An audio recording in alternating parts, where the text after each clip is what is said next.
Hi, everyone. This is Right to Life of Central California Executive Director John Girardi, bringing you another in our daily series of videos for 40 Days for Life. 40 Days for Life is the international campaign of prayer and presence outside abortion clinics throughout the country and throughout the world. If you want to learn more about our campaign, you can go to rtlcc.org or get in touch with us by phone at 229-2229. Today on the show, we're going to talk a little bit more about physician-assisted suicide. As you all know, in 2015, the state of California legalized physician-assisted suicide, and this is one of the issues that we deal with here at Right to Life of Central California as another state-sanctioned taking of innocent human life, this time at the end of life rather than the beginning.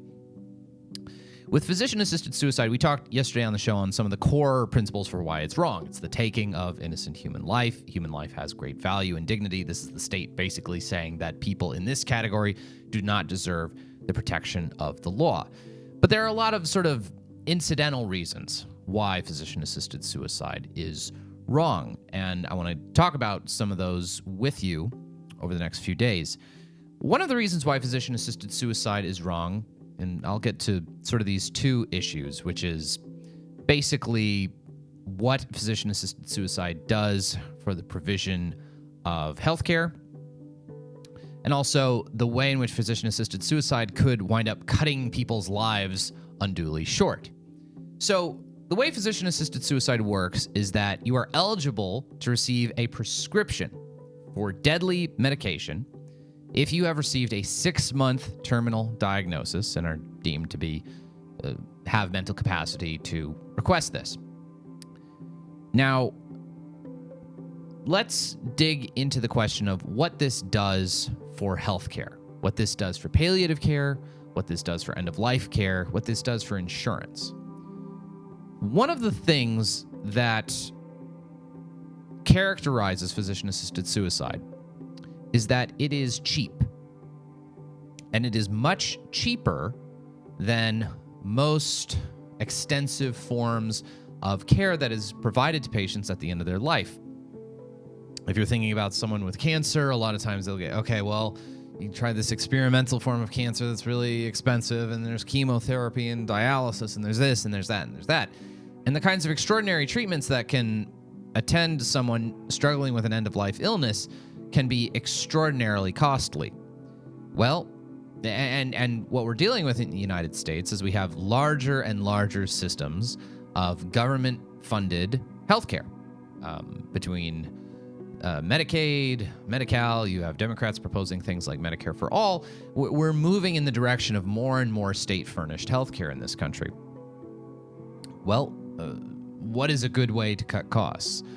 For a lot of people, the vast bulk of the healthcare dollars that will be expended on you will be expended in the last year or so of your life. So, in a certain sense, there's a perverse financial incentive that comes about when physician-assisted suicide is on the table. When physician-assisted suicide is on the table, guess what? Physician-assisted suicide is cheap. It's basically just poison.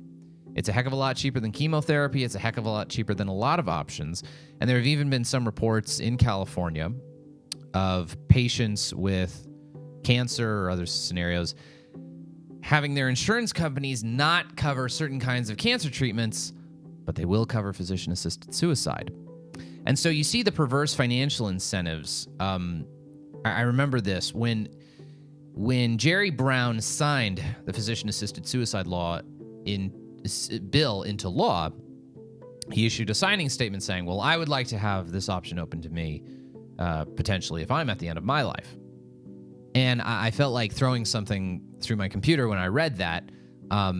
It's not about Jerry Brown. Okay, Jerry Brown is going to have, at the end of his life, he's a very successful man. He's been the governor of California twice. He's going to have the best medical care available at the end of his life. He's not the person to worry about. The person you worry about is a lower income person dealing with a terrible cancer whose family is then presented with this option: cheap physician-assisted suicide or expensive medical care that could put you in debt for a long time. These are the options. So what is the orderly response of a decent society, I mean, the orderly response of a decent society is to say, well, no, let's not fund this. Let's not focus on this. Instead of this, let's try to provide better healthcare. Let's try to provide more healthcare, better palliative care,